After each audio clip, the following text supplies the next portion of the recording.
بسم اللہ الرحمن الرحیم۔ آج جو لیکچر ہے اس میں ہم نے ناول کیا ہے، ناول کی اقسام، ناول کی خصوصیات، اردو میں ناول کی روایت اور اردو ناول قیام پاکستان کے بعد، یہ چند پوائنٹ ہیں جو ہم نے آج کے لیکچر میں ڈسکس کرنے ہیں۔ سب سے پہلے ہم نے اس بات کو سمجھنا ہے کہ ناول جو ہے وہ کیا چیز ہے۔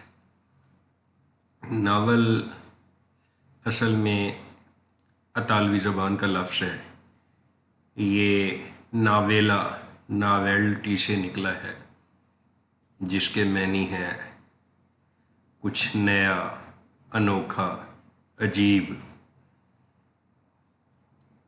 اردو ادب میں یہ صنف انگریزی زبان کے ذریعے آئی ہے۔ ادب میں اگر ناول کو ایک ڈیفینیشن دی جائے تو آپ ایسا کہیں گے کہ اس نثری کہانی کو ناول کہا جاتا ہے جس میں ایک خاص نقطہ نظر کے تحت زندگی کے مختلف پہلوؤں کی عکاسی کی گئی ہو۔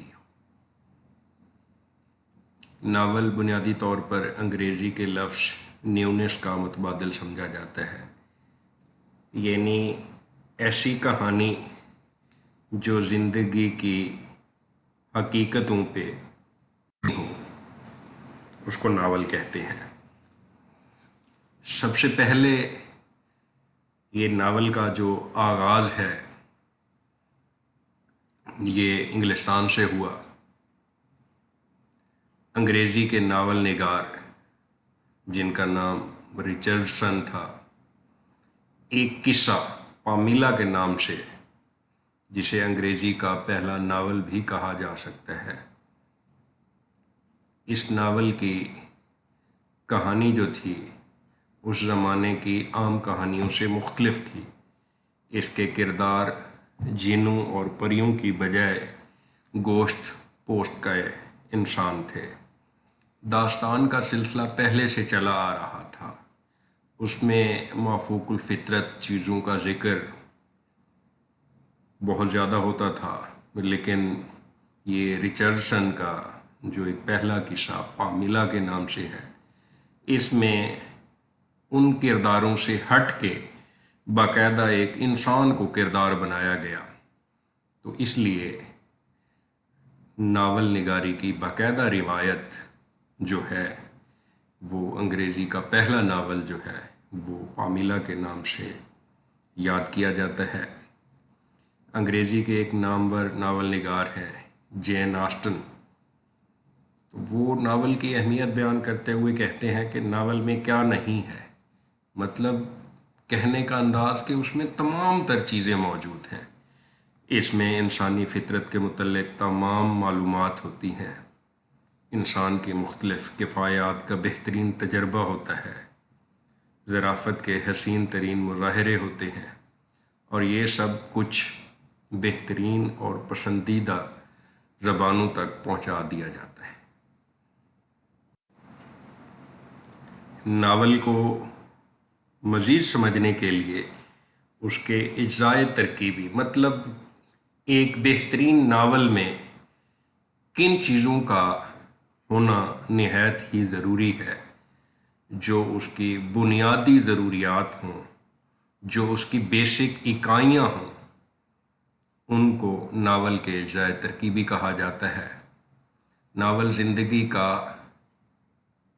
آپس میں چولی دامن کا ساتھ ہے۔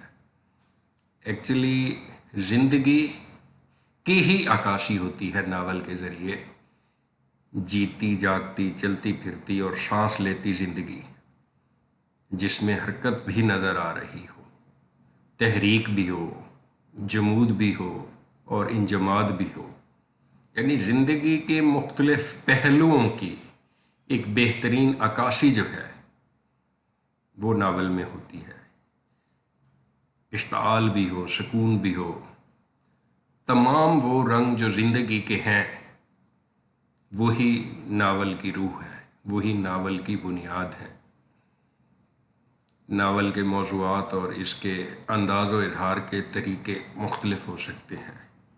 رنگا رنگ موضوعات اور زندگی کی مختلف تصویریں اور ناول کے ذریعے پیش کی جاتی ہیں، جو ایک ناول کی خاص حیثیت سے ایک اس کا الگ مقام و مرتبے کا تعین کرتی ہیں۔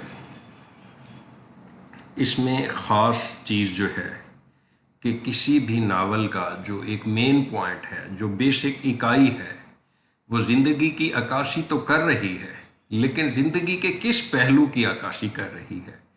مطلب ناول کا جو قصہ ہے وہ اس کا ایک اہم رکن ہے۔ احسن فروغی کی کتاب ای ایم فوسٹر نے قصہ ناول کو ریڑھ کی ہڈی قرار دیا ہے، کہ جو قصہ ہے ایکچولی ناول میں ایسی حیثیت رکھتا ہے جس پہ ناول کی قد و قامت اپنی بلندی کے ساتھ ایک مضبوط طریقے سے کھڑی ہوتی ہے۔ ریڑھ کی ہڈی کی حیثیت یہی ہے کہ جس پہ انسان یا کوئی بھی چیز ہے وہ اپنا وجود ایک بہترین انداز سے قائم رکھ سکے، وہی قصہ کو ناول میں حیثیت حاصل ہے، یعنی اس کی ریڑھ کی ہڈی کہا گیا ہے۔ کوئی بھی ناول قصے کے بغیر وجود میں نہیں آ سکتا۔ ان قصوں کی قسمیں بیان کی گئی ہیں، کسی نے اس کی 7 قسمیں بیان کی ہیں، اور کسی نے مثلث کے 3 شکلوں کی طرح یا دائرہ کی طرح یا خط مستقیم کی طرح تشبیہ دی ہے اس کو، کہ بعض قصے جو ہیں وہ بالکل سمپل سے، سادہ سے، آسانی سے سمجھ آنے والے ہوں، لیکن کچھ تکونی ہوں، مثلث کی طرح ہوں، اس میں 3 کردار ہوں، یعنی ہیرو بھی ہو، ہیروئن بھی ہو اور ولن بھی ہو، یہ سارے ملا کے تینوں کردار قصہ بنتا ہے۔ کچھ ایسے کمپلیکیٹڈ بھی ہوتے ہیں جن میں ان 3 کرداروں کے علاوہ بھی ایک پیچیدہ صورتحال اختیار کر جاتا ہے۔ تو بہرحال ناول کے جو قصے ہیں وہ مختلف صورت میں ہوتے ہیں۔ ایکچولی ناول کا قصہ عام زندگی کا مقصد ہونا چاہیے۔ قصے کے ساتھ دلچسپی ایک فطری امر ہے، اور ہماری فطرت کا ایسا تقاضا ہے کہ جس سے ہم متاثر ہوئے بغیر نہیں رہ سکتے۔ دوسرا بڑا جو پوائنٹ ہے پلاٹ، ناول کے اجزاء ترکیبی میں ناول کی عمارت کو مضبوط، سٹرانگ اور بہترین بنانے کے لیے پلاٹ کی جو اہمیت ہے وہ کوئی ڈھکی چھپی نہیں ہے۔ قصے کی تنظیم کو پلاٹ کہتے ہیں۔ ناول میں ایک کہانی ہوتی ہے، اس کہانی میں واقعات کو ایک خاص ترتیب کے ساتھ جوڑا جاتا ہے، پیش کیا جاتا ہے۔ جس طرح شاعر کوئی نظم کہنے سے پہلے اپنے ذہن میں اپنی فکر کو، اپنے تخیل کو، اپنے تصورات کو ایک خاص ترتیب کے ساتھ جوڑتا ہے، اسی طرح ناول نگار بھی اپنی کہانی کے تمام بنیادی عناصر کو ایک خاص ترتیب کے ساتھ جوڑتا ہے اور ایک بہترین ربط کے ساتھ اس کو مالا کی صورت میں پروتا ہے، اور اپنے فکر، اپنی سوچ، اپنے تخیل کو ایک بہترین طریقے سے جس ربط کے ساتھ جوڑتا ہے وہ اس کا پلاٹ کرتا ہے۔ کردار نگاری تو ناول میں کیونکہ قصہ چل رہا ہوتا ہے اور قصہ میں مختلف کرداروں کا ہونا نہایت ہی ضروری ہے، دیگر فنون لطیفہ کی طرح ناول میں بھی زندگی کا نقشہ ہونا چاہیے، اور جتنا جیتا جاگتا یہ نقشہ ہوگا ناول اتنا ہی زیادہ کامیاب ہوگا۔ ناول نگار کے لیے ضروری ہے کہ وہ اپنے تجربات ہی کا بیان ناول میں کرے، اور ناول کے انہی افراد کا نقشہ کھینچے جن کی بابت وہ پوری واقفیت رکھتا ہے۔ ناول کی ادبی اہمیت اس کی کردار نگاری پر منحصر ہے، اور اگر کوئی ناول نگار کردار نگاری کی قوت نہیں رکھتا تو وہ صحیح معنوں میں ناول نگار کہلانے کے لائق نہیں ہے۔ ناول میں جن افراد کا قصہ بیان کیا جاتا ہے ایکچولی انہی کو ہی کردار کہا جاتا ہے۔ نیکسٹ ہمارا پوائنٹ ہے مکالمہ، گفتگو، بات چیت۔ کہانی قصہ جس طرز سے آگے چل رہا ہوتا ہے، جو کردار ایک دوسرے سے ربط کے ساتھ جڑے ہوتے ہیں، تو صاف ظاہر ہے اس میں مکالمہ جو ہے وہ ایک اہم جز کی حیثیت رکھتا ہے۔ مکالمہ بھی ناول کا اہم جز ہے جو اسے ڈرامے سے ورثے میں ملا ہے۔ اس کے ذریعے کردار کی خصوصیات نہایت دلچسپ طریقے سے ظاہر کی جاتی ہیں۔ بات چیت انسانی زندگی کا سب سے زیادہ اہم پہلو پیش کرتی ہے، اور اسی ذریعے سے ہم دنیا کی جملہ معلومات حاصل کرتے ہیں۔ ادبی ناول میں مکالمہ کا خاص اثر کردار نگاری پر ہوتا ہے۔ مکالمہ ہی کے ذریعے سے کردار کے ارادے، جذبات، احساسات، تخیل وغیرہ ساری چیزیں جو ہے نا وہ ظاہر ہوتی ہیں، اور مختلف معاملات میں ان کی آراء کا پتہ چلتا ہے۔ مختلف کرداروں کی فطرت کے لحاظ سے اگر ان میں اختلاف ہے تو وہ ان کے مکالمہ سے ہی ظاہر ہوگا۔ مکالمہ کردار کی عمر، جنس، تعلیم، منصب، مزاج، یہ ان ساری چیزوں کا اظہار کر رہا ہوتا ہے۔ مکالمہ ہمیشہ ان سارے کرداروں کے مطابق ہی ہوتا ہے۔ اس کی زبان عام بول چال کی زبان ایک بہتر ناول کے لیے عام زبان ہونی چاہیے۔ بہرحال مکالمہ کو بھی ادبی سلیقے سے پیش کرنے کی ضرورت ہے۔ ماحول، ناول جو سلسلہ چل رہا ہے اس میں ماحول جو ہے اس کی ایک انوائرمنٹ کا جو ہے اپنا ایک اثر ہے۔ ناول میں ماحول سازی کی بھی بڑی قدر و قیمت ہے۔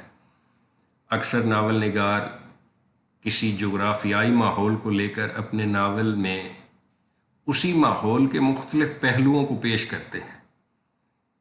کوئی کسی خاص شہر کی، کوئی کسی خاص طبقے کی، کوئی کسی دیہات کی، کوئی سیاسی یا اقتصادی زندگی کی عکس کشی کو اپنا دائرہ بنا لیتا ہے۔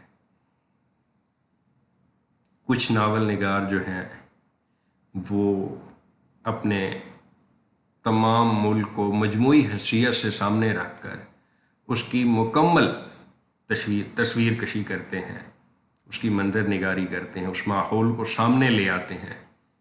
دوسرے قسم کے ناول نگاروں کو اول قسم کے ناول نگاروں پر ترجیح دی جاتی ہے، مگر فنی حیثیت سے دونوں میں کوئی خاص فرق نہیں ہونا چاہیے۔ فن کی خوبی اس پر منحصر ہے کہ ناول نگار کے بیانات کہاں تک سچے ہیں، صحیح ہیں اور دلچسپ ہیں۔ جو ایک ناول میں کریکٹر ہیں، کردار ہیں، ان کے مکالمے ہیں، ان کی گفتگو ہے، اور ان کی کسی کیفیت کی ایک جو عکاسی ہے وہ خاص الفاظ سے ہونی ہے۔ ان کے جذبات کی عکاسی کیسے ہونی ہے کہ ناول کے قصہ یا کردار کا تعلق ہمارے جذبات سے ہے، کیونکہ ناول کی دنیا جذبات سے بھری ہوئی ہے۔ کبھی پورا قصہ حزینہ ہوتا ہے، کبھی پورا انشاءات انگیز ہوتا ہے، لیکن عام طور پر کچھ ہی حزینہ ہوتا ہے اور کچھ نشاط انگیز۔ مطلب کسی بھی ناول میں ملا جلا رجحان پایا جاتا ہے۔ بعض اوقات غم بھی ہے، خوشی بھی ہے، حیرت بھی ہے۔ ان تمام چیزوں کی ایک عکاسی جو ہے وہ جذبات کے ذریعے سے ہی ہونی ہے۔ ناول جو ہے وہ زندگی کے کسی پہلو سے بھی بنایا جا رہا ہے۔ اگر ناول کا جو قصہ ہے وہ آپ کا مذہبی نوعیت کا ہے، وہاں بھی جذبات کی عکاسی ہونی ہے۔ معاشی انداز سے ہے، بھی جذبات کی عکاسی ہونی ہے۔ کسی بھی زندگی کے پہلو سے اگر وہ جڑا ہے تو وہاں جذبات کی جو ایک اثر ہے، جذبات نگاری ہے، وہ صاف ظاہر ناول نگار نے اگر اس کو خوبصورت انداز سے پیش کر دیا تو یقیناً ناول جو ہے وہ خوبصورت بنے گا بھی صحیح، اور اس کے اثرات بھی وہ جو ہے نا ایک دینے میں کامیاب ہوگا۔ اگر اثرات ہمیشہ کے لیے تخیل میں تازہ رہیں تو ناول شاندار رہے۔ یہ چیزیں ایک دوسرے سے جڑی ہوئی ہیں، مائنر سی لائن ان چیزوں میں ہے۔ منظر نگاری اب آپ کے سامنے آیا ہے کہ کوئی بھی ناول ہے، اس کا قصہ جیسے چل رہا ہے ایک ربط کے ساتھ جڑا ہے، تو اس میں وہ ناول زندگی کے کسی بھی پہلو کو اگر اجاگر کر رہا ہے تو اس کی منظر کشی اگر پراپر کی جائے گی تو صاف ظاہر وہ ساری چیزیں سامنے آئیں گی۔ انسان اپنی زندگی ایک معاشرے میں گزارتا ہے، اور ایک اچھے ناول میں اسی معاشرے اور انسانوں کے ماحول کی جھلک نظر آنی چاہیے۔ ناول نگار کہانی اور کرداروں کو ایک خاص پس منظر میں پیش کرنے کے لیے خاص منظر نگاری سے کام لیتا ہے۔ اعلیٰ ادبی ذوق رکھنے والے ناول نگار واقعات و مناظر کو کردار کی فطرت سے ملا کر اس طرح پیش کرتے ہیں کہ ناول میں ایک نئی زندگی آ جاتی ہے۔ ناول میں کتنے ہی مناظر کا ذکر ہوتا ہے، ماحول کی عکاسی، کرداروں کے مزاج اور ان کی ذہنی کیفیتوں کے اظہار کے لیے منظر نگاری اتنی ہی ضروری ہے جتنی کہ ایک فطرت کے مطابق ہونی چاہیے۔ زبان و بیان جو ہے وہ بھی ناول کی ذائع ترکیبی میں ایک حیثیت رکھتا ہے کہ کس انداز سے گفتگو ہو رہی ہے، زبان کون سی استعمال ہو رہی ہے۔ زبان ہی ناول کی خوبصورتی اور اس کی ادائیگی کو ایک خوبصورت اور اس کو احسن بناتی ہے۔ عام طور پر بڑے ناول نگاروں نے اپنی زبان کی خوبیوں کی طرف زیادہ توجہ نہیں دی۔ عوام ادبی ناول میں اس ناول کو سمجھتے ہیں جن میں زبان عمدہ ہو۔ زبان کی عمدگی ناول کے لیے ضروری نہیں سمجھی جاتی، لیکن ناول کی زبان مصنوعی بھی نہیں ہونی چاہیے۔ جب قصہ زمین سے ہے تو اس کی زبان بھی زمین پہ چلنے والے لوگوں کی ہونی چاہیے۔ یعنی میں اگر اس بات کو ایسے سمجھاؤں کہ اگر ایک بندہ گفتگو اردو میں کر رہا ہے، کوٹیشن فارسی میں پٹ کر دیتا ہے، تو صاف ظاہر ہے لکھنے والا اور سننے والا اور پڑھنے والا اگر فارسی زبان کا ادراک نہیں رکھتے تو لکھنے والا بھی کوئی لکھ نہیں پائے گا، غلط لکھے گا، سننے والا تو اور سلسلہ ڈسٹرب ہو جائے گا، پڑھنے والا بھی یہی پرابلم ہو جائے گا۔ مطلب چیزوں کا ایک ربط ہونا چاہیے۔ جو آپ زبان استعمال کر رہے ہیں نا وہ ایک خاص انداز سے ہونی چاہیے، اس قصہ کو بھرپور انداز سے سپورٹ کر رہی ہو، بلکہ کنفیوژن کا شکار وہاں چیزیں نہ ہو رہی ہوں، چیز کلیئر نظر آ رہی ہو۔ زبان کا عام نقائص سے پاک ہونا بھی ضروری ہے۔ شوخی یا جذبات پیدا کرنے کے لیے، ناول کو دلچسپ بنانے کے لیے، تو یہ زبان کا جو باقاعدہ استعمال ہے اس کو بعض دشوار کر دیتے ہیں، لیکن جہاں دشواری ہو وہاں صاف ظاہر ہے ناول کی وہ خوبصورتی رہتی ہے۔ اسلوب کو ناول میں زیادہ سے زیادہ اہمیت حاصل ہے۔ ایک اچھا ناول نگار اسلوب بیان کو خاص خیال رکھتا ہے اور ناول میں مکالمہ اور زبان و بیان کو خاص طور پر مد نظر رکھتا ہے۔ اسلوب بیان کسی بھی ناول کو ناکام اور کامیاب بنانے میں اہم کردار ادا کرتا ہے۔ یہ ناول نگار پر منحصر ہے کہ وہ کس طرح کا اسلوب اپناتا ہے۔ فلسفہ حیات ہر ناول نگار کے سامنے زندگی کا واضح مقصد اور نظریہ اس کا ہوتا ہے، اور اس نظریے اور اپنے نصب و لین کی ترویج و اشاعت کا جذبہ اس میں ناول نگار کی تحریک پیدا کرتا ہے۔ ناول نگار اپنے فلسفہ یا نقطہ نظر کی تلقین فنکارانہ انداز میں غیر محسوس طریقے سے دلوں میں اتارتا ہے۔ وہ اس کو الفاظ کی زبان نہیں دیتا، بلکہ وہ نہایت خوبصورتی سے الفاظ کے معنوں میں اس کی روح کو چھپا دیتا ہے، اور یہ روح واقعات، قصہ کے سلسلے اور کرداروں کے عمل کے پس منظر سے ایک توانا تاثر کی شکل میں قاری کے ذہن میں ہمیشہ کے لیے نقش ہوتی ہے۔ آگے ہمارا جو یہ سلائیڈ آئی ہے یہ ہے ناول کی اقسام۔ ناول کی اقسام جیسا کہ اس سلائیڈ سے آپ کو شو ہو رہا ہے کہ اس کی مختلف اقسام ہیں۔ اگر ہم پہلی اس کو صنف کو قسم کو اگر ڈسکس کریں تو اس میں سب سے پہلی جو قسم ہے وہ ہے رومانوی ناول۔ یہ رومانوی ناول کیا ہوتا ہے؟ رومانوی ناول واقعات کے بیان پر زور دیتا ہے۔ اس کا مقصد تفریحی، خوشی، اخلاق کموزی، وفا شاعری، بزم آرائی، اس کی طرف اس کا رجحان ہوتا ہے۔ رومانوی ناول میں روزمرہ زندگی کے مسائل کو کم سے کم پیش کیا جاتا ہے۔ علمی، جاسوسی، عشقیہ، سیاحت، اخلاقی اور تاریخی قسم کے جو ناول ہیں وہ رومانوی ناول میں آتے ہیں۔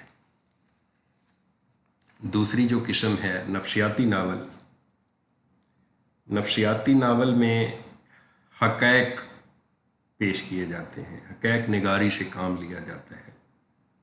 اس میں سماجیات، معاشرت اور سیرت و کردار جیسے موضوعات کو شامل کیا جاتا ہے۔ جو ناول بنیادی طور پر کسی نفسیاتی نقطہ کے گرد گھومتے ہیں یا پھر مختلف کرداروں کے ایک عمل کو جو ہے ایک نفسیات سے جڑا ہو تو اس کو نفسیاتی ناول کہا جاتا ہے۔ تیسرا ہمارا پوائنٹ ہے تاریخی ناول۔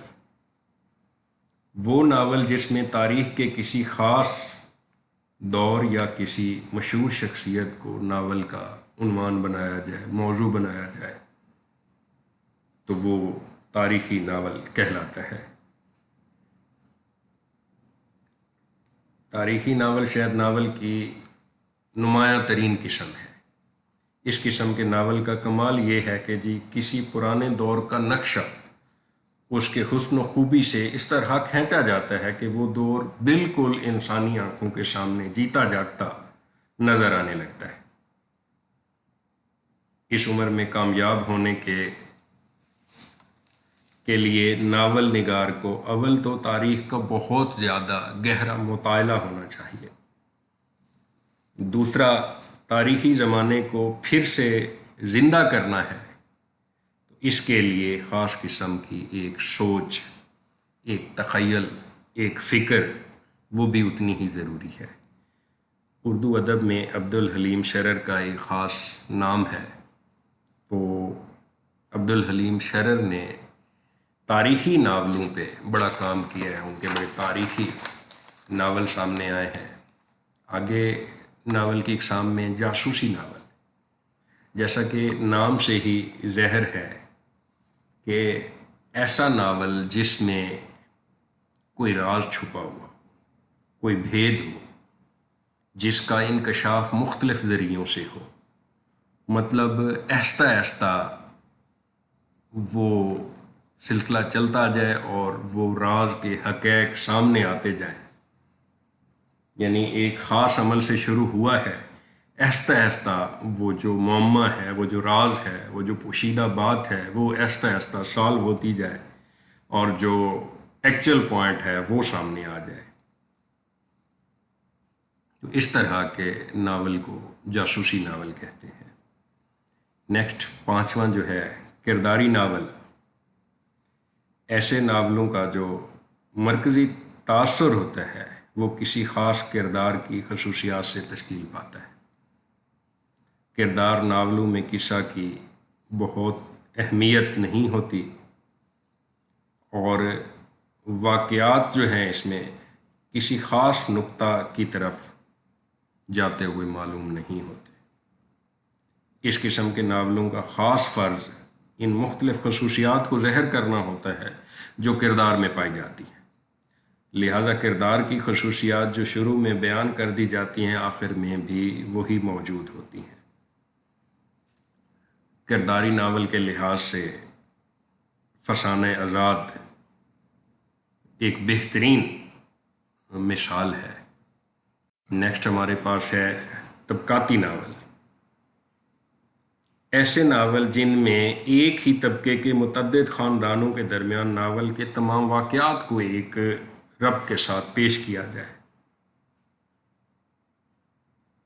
اس طبقے کی گھریلو اور زندگی کی عکاسی کی جا رہی ہو، اس کے ذرائع معاش کو، اس کے مشکلات کو، مصائب کو، اور خاص طور پر طبقاتی تقسیم جو ہے اس کو اگر بیان کیا جا رہا ہو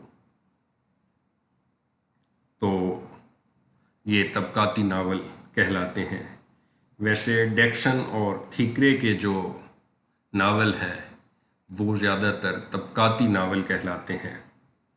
معاشرے کی طبقاتی تقسیم جو ہے ان دو رائٹرز نے اپنے ناول کے ذریعے ان کو جو ہے نا خاص طور پہ اجاگر کیا ہے۔ 7ویں پوائنٹ پہ ہے شہری ناول۔ دیہاتی ناول کے یقیناً یہ برخلاف ہی ہوتا ہے۔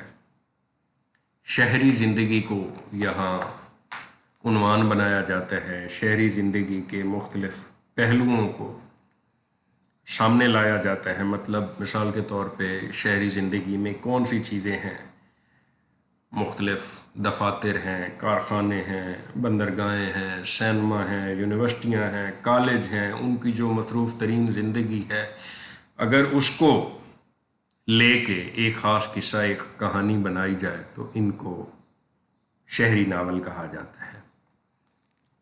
نیکسٹ جو قسم ہے وہ ہے خاندانی ناول۔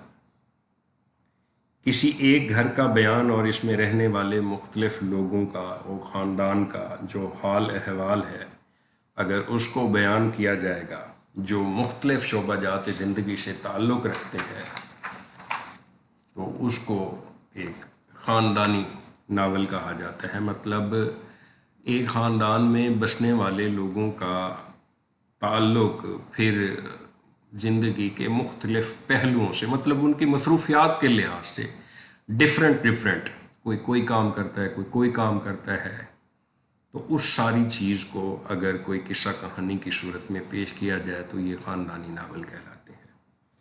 مقامی ناول، اس میں گاؤں کی زندگی، دیہاتی زندگی کو، ایک خاص بیٹھک کو، خاص رسم و رواج کو عنوان بنایا جاتا ہے۔ پریم چند کے اگر آپ ناولوں کو دیکھیں تو انہوں نے خاص کر جو ہے نا اس مقامی ناول کو، مطلب گاؤں کی زندگی کا ذکر، انہوں نے وہ ناول کیا ہو پریم چند کا یا افسانہ کو ہو تو انہوں نے کوشش کی ہے کہ جی ناول کی اس قسم پہ بہت زیادہ کام کیا ہے۔ کچھ چیزیں، کچھ پوائنٹ جو ہیں وہ ناول کے لحاظ سے اس کو بہترین ثابت کرتے ہیں، اس کے معیار کو مقرر کرتے ہیں۔ وہ کیا ہے؟ ناول داستان سے سلسلہ شروع ہوا، داستان پھر آہستہ آہستہ لوگوں کے پاس وقت کی کمی ہونے لگی، اور پھر ناول ایک ایسا ذریعہ بنا جس میں لوگوں نے وقت گزارنے کے لیے اردو ادب کی اس صنف کو بڑا پسند کیا اور یہ تفریح کا ذریعہ بن گیا۔ اصل میں ناول کا تعلق انسانی زندگی اور اس کے مسائل سے ہی ہے، اس لیے تفریح کے ساتھ ساتھ قاری کی علمی بصیرت میں بھی اضافہ ناول کی جو ذمہ داری ہوتا ہے۔ ناول نگار کے پاس کہنے کے لیے کچھ ہونا چاہیے۔ اگر ایک بہترین ناول پیش کرنا ہے تو صاف ظاہر ہے اس کا ایک خاص تخیل ہونا چاہیے، خاص پوائنٹ آف ویو ہونا چاہیے، جس کے ذریعے سے وہ اس ناول کو ایک عنوان دے گا، موضوع بنائے گا، اور پھر اپنی قصے کو، اپنی کہانی کو ایک خاص ربط کے ساتھ جوڑے گا، ایک تکنیک کے ساتھ جوڑے گا، اس میں زندگی کا نقشہ پیش ہو، زندگی کے مختلف پہلوؤں کی عکاسی ہو، اس کے مکالمے، اس کی منظر کشی، یہ ساری چیزیں جو بنیادی ایک اجزائے ترکیبی ہم نے دیکھے ہیں وہ سامنے ہونے چاہیے۔ ناول میں تخیل کیا ہے، الفاظ کا کیا چناؤ ہے، متوازن تراکیب اور سوچ کے ساتھ اگر سلسلہ چلتا رہے گا تو وہ بہترین ناول ہوگا۔ بہرحال ہمارے پاس یہ جو سلائیڈ موجود ہے وہ ہے اردو ادب میں ناول نگاری کی روایت۔ 1857 کی جنگ آزادی سے پہلے اردو نثر کا ذکر موسٹلی داستانیں ہی تھیں۔ داستان زیادہ تر فورٹ ولیم کالج میں تحریر کی جاتی تھیں۔ سب سے پہلی تحریر فسانہ عجائب ہے، 1857، جسے جنگ آزادی کا نام بھی دیا جاتا ہے۔ تو اس کے بعد اردو ادب میں داستانوں کی بجائے ناول نگاری کو ایک اس کی بنیاد رکھی گئی۔ 1857 کی جنگ آزادی کے جو بعد جو اس بر صغیر کے خطہ پہ اثرات ہوئے اس کو قصے کہانیوں میں پیش کرنے کی کوشش کی گئی۔ ڈپٹی نذیر احمد جو اس وقت موجود تھے، مطلب انہوں نے باقاعدہ ایک ناول نگاری کی بنیاد رکھی اور انہوں نے اپنا پہلا ناول میرات العروش لکھا، جس کو باقاعدہ طور پہ اردو کا پہلا ناول ہونے کا اعزاز حاصل ہے۔ اور اسی طرح ڈپٹی نذیر احمد کو ایز اے مصنف، ایز اے رائٹر اردو ادب میں ناول نگاری کی جو روایت ہے اس کا آغاز کرنے کا بھی اعزاز حاصل ہے۔ مختلف ناول لکھے، یہ لسٹ آپ کے سامنے ہے۔ ڈپٹی نذیر احمد، رتن ناتھ سرشار، فسانہ آزاد جیسے میں نے آپ کو پہلے بتایا، عبدالحلیم شرر نے بہت بہترین ناول کی لسٹ آپ کے سامنے موجود ہے۔ ایسے مرزا ہادی رسوا کا امراؤ جان ادا جو ایک بہترین شاہکار ناول ہے۔ منشی سجاد حسین، ان کے ناول ہیں، علامہ راشد الخیری کے ہیں، اسی طرح پریم چند کے ہیں، سجاد ظہیر کے ہیں، کرشن چند کے ہیں، عزیز احمد کے ہیں، عصمت چغتائی کے ہیں۔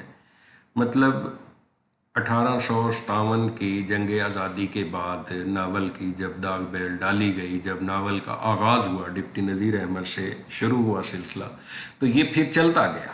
یہ اردو ادب کی صنف پروموٹ ہوتی گئی اور مختلف رائٹرز نے، یہ آپ کے سامنے مختلف مصنفین کے نام بھی ہیں اور ان کے شاہکار ناول کی ایک نام کے طور پہ آپ کے سامنے دیے گئے ہیں۔ اس کے بعد 1947 کا جو وقت ہے وہ قیام پاکستان بر صغیر کی تقسیم ہے اور پاکستان کا دنیا کے نقشے پہ ظاہر ہونا ہے۔ اس کے بعد بھی یہ سلسلہ جو ہے ناول نگاری کا جاری رہا۔ تو قیام پاکستان کے بعد قرۃ العین حیدر، ان کا آگ کا دریا، میرے بھی صنم خانے، سفینہ غم و دل، ڈاکٹر احسن فروقی کے اسی طرح ہیں، انتظار حسین، فضل کریم، شوکت صدیقی، جمیلہ ہاشمی، ممتاز، ختیجہ مستور، عبداللہ حسین، رمیگا فصیح احمد، نسیم حجازی، اے آر خاتون، الطاف فاطمہ، اے حمید، رجندر سنگھ بیدی، اسلم، حجاب امتیاز علی، قدرت اللہ شہاب، نثار عزیز بٹ، عمیرہ احمد، طاہرہ اقبال، محمد خالد اختر، یہ قیام پاکستان کے بعد یہ چند ایک رائٹر ہیں جن کے جو شاہکار ناول ہیں وہ بھی ان کے سامنے دیے ہیں۔ تو یہ ہمارا آج کا لیکچر تھا جس میں ہم نے ڈسکس کیا کہ ناول کیا ہے، ناول کی کیا خصوصیات ہونی چاہیے، ناول کے اجزائے ترکیبی کیا ہے، ناول کی اقسام کیا ہے، ناول کی اردو ادب میں کب سے آغاز ہوا اور اس آغاز سے لے کر پھر 1857 کی جو جنگ آزادی ہے اس کے کیا اثرات رہے، اور لاسٹ پہ ہم نے ڈسکس کیا قیام پاکستان کے بعد کے جو ناول نگار ہیں ان کے ناول بھی ایک کچھ ناولز کے نام میں نے آپ کے سامنے پیش کیے. تو بہرحال یہ ہمارا آج کا لیکچر تھا.